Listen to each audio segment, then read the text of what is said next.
This might be the worst way to play this game, but I'm trying to see how hard it is to finish Kingdom Come Deliverance in hardcore mode, which means I'm going for the achievement Hardcore Henry.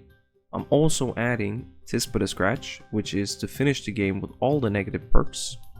As an added bonus, I'm going for the Merciful achievement, which only allows us to kill the main bad guy.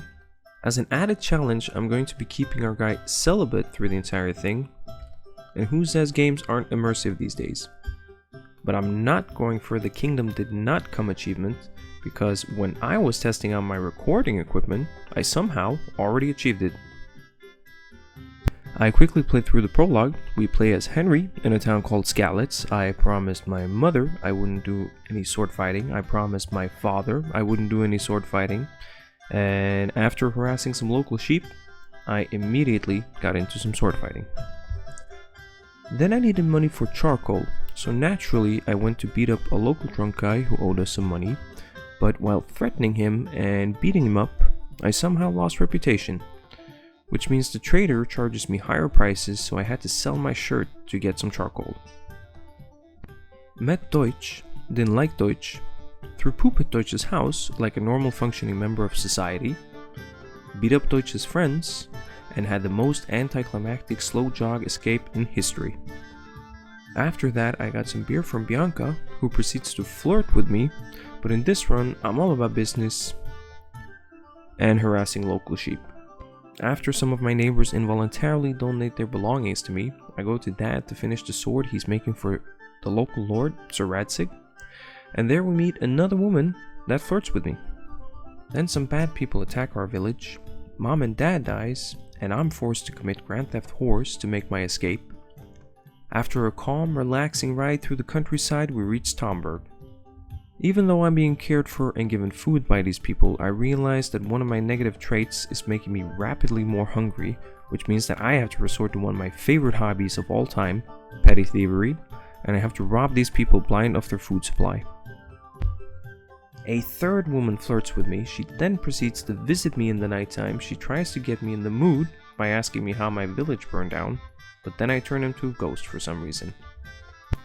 I suspect this game isn't used to players selling off their clothes in the prologue, because in some cutscenes I'm giving my shirt back. I also noticed in hardcore mode there is no fast travel, which means my main quest now is walking. And the bad guy showed up again, but this time I accidentally skipped the cutscene, so I'm not entirely sure why they left us alone. Here I'm safe from the bandits, I'm being fed, I have a warm bed, so naturally I decide to leave.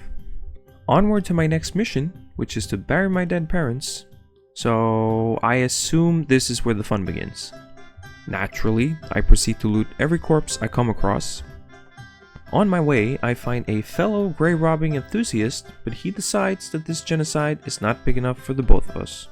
And I don't really have any blunt weapons yet, so I'm really hoping a little swordplay doesn't kill him, which is a bit optimistic considering this is the Middle Ages, where a mild cough is basically a death sentence. This guy does not believe the pen is mightier than the sword, so he quickly surrenders his weapon. And lucky for him, this round I'm trying to be a pacifist, because usually I'm murdering unarmed combatants wherever I can. I come across another enthusiast, and he just called me kurva, which I assume is a compliment. And after I'm done teaching this kurva a thing or two about the power of friendship, he also donates his weapons to me and runs away. Finally I'm back in Skalitz and I find my parents, but I didn't bring a shovel, which feels like an important detail when I'm trying to bury someone. However, somewhere in the rubble I meet one of the guys who took offense from my earlier poop throwing. He refuses to give me his shovel, which means he clearly forgot how good I am at throwing poop. Instead of violence, I complain that he's trying to loot a corpse, I myself after having looted everything on my way here. In any case, this guy runs away. Apparently emotional damage is enough, so I assume he's doing a pacifist run as well. So I found my parents, I have a new shovel, and I can then proceed to do the opposite of grave robbing, which turns out to be a lot less profitable. And then I met this guy, which immediately felt like a problem. The problem then one-shots me, knocks me out, and steals my dad's sword from me. I am on the brink of death, about to be murdered, but then, surprise surprise, flirting woman number 2 shows up, and I assume it's to flirt some more. In a crazy turn of events, the army of Tamberg shows up to save the day, and the problem runs off with my sword. Flirting woman number 2 then kidnaps me, which is probably not great for my celibacy run. So yeah, things aren't exactly going as planned for Henry. I've probably lost my celibacy run, and I haven't even started the game yet. But I'm sure it gets better from here.